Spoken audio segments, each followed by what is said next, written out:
বুখারী শরীফের মধ্যে 6109 নম্বর হাদিস। আমাদের আয়েশা সিদ্দিকা রাদিয়াল্লাহু তাআলা আনহা বলেন, তিনি বলেন, দাখালা আলাইয়া নবী সাল্লাল্লাহু আলাইহি ওয়াসাল্লাম, আমাদের আয়েশা বলেন, একদা রাসূল আমার ঘরের মধ্যে আসেন, আল্লাহ তাআলার হাবিব আমার ঘরের মধ্যে প্রবেশ করেন। ওয়া ফি বাইতি কিরামান ফীহি সুওয়ার, আমার ঘরের মধ্যে একটা পর্দা ছিল, যেই পর্দার মধ্যে ফীহি সুওয়ার, একটা ছবি ছিল।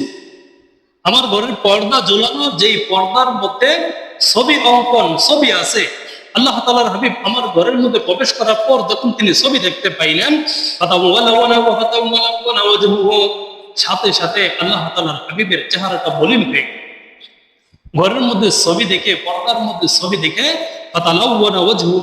আল্লাহ তাআলার হাবিবের চেহারাটা মলিন হয়ে গেল। তারপর তিনি আল্লাহ তাআলার হাবিব চিত্র ওই পর্দাটা ধরলেন, পর্দাটা ধরে সাথে সাথে ছিঁড়ে ফেললেন, পর্দাটা ধরে সাথে সাথে ছিঁড়ে ফেললেন।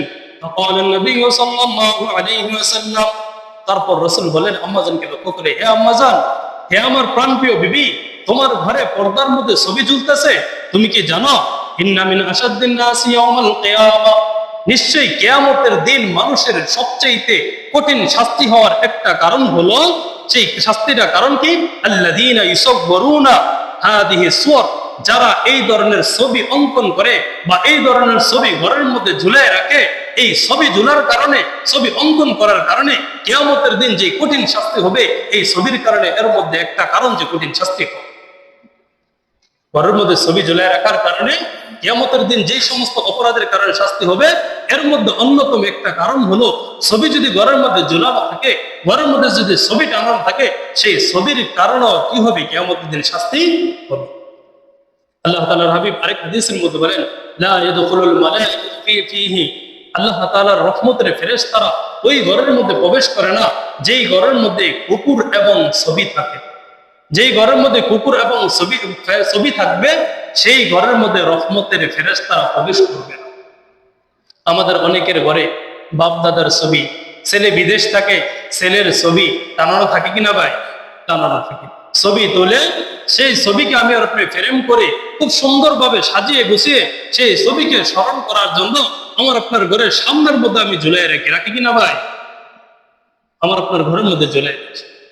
মহাব্বত, ছেলেকে মহাব্বত করি, পিতামাতা মারা গেছে তাদেরকে মহাব্বত করি, তাদেরকে ভালোবাসতে গিয়ে এমন আবেগ প্রকাশ করি, তাদের ছবি আমরা ঘরের মধ্যে ঝুলাই রাখি। এটা মূলত মহাব্বত নয়, এটা প্রকৃতপক্ষে মহাব্বত নয়, বরং এটা তাদের কবরের মাঝে আযাব হওয়ার কারণ। এটা তাদের কবরের মধ্যে আযাব হওয়ার কারণ। আমার আপনার না বোঝার কারণে আমি আর আপনি অতি আবেগে অতি ভালোবাসা প্রকাশ করতে গিয়ে তাদের ছবিগুলো আমি আর আপনি ঘরে টানায় রাখি।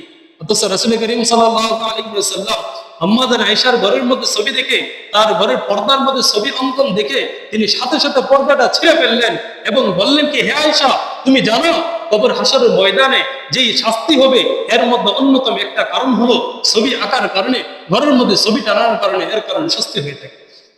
তাহলে আমরা ঘরের মধ্যে ছবি টানায় রাখবো ভাই? আমার আপনার যাদের ঘরের মধ্যে ছবি আছে, সেই ছবিগুলো গিয়ে কি করব? আমরা নামিয়ে ফেলব, ছবিগুলো আড়ালের মধ্যে রেখে দিবেন, কোনো প্রয়োজন নাই। আপনার এই ছবি রাখার দ্বারা মৃত ব্যক্তির কবরের মধ্যে সওয়াব হবে, মৃত ব্যক্তির কবর কোনো ফায়দা হবে না, বরং আমার আপনার এই অপরাধের কারণে মৃত ব্যক্তির কবরের মধ্যে আরো শাস্তি হবে। তাহলে আমরা কি চাই আমাদের বাপ দাদার কবরের মধ্যে শাস্তি হোক? এটা কি চাই ভাই? এটা কি আমরা কেউ চাই তাদের কবরে আযাব হোক? না। তাহলে আমরা কি করব? তাদের ছবিকে আমরা ঘরে টানিয়ে রাখবো নাকি নেমে ফেলবো?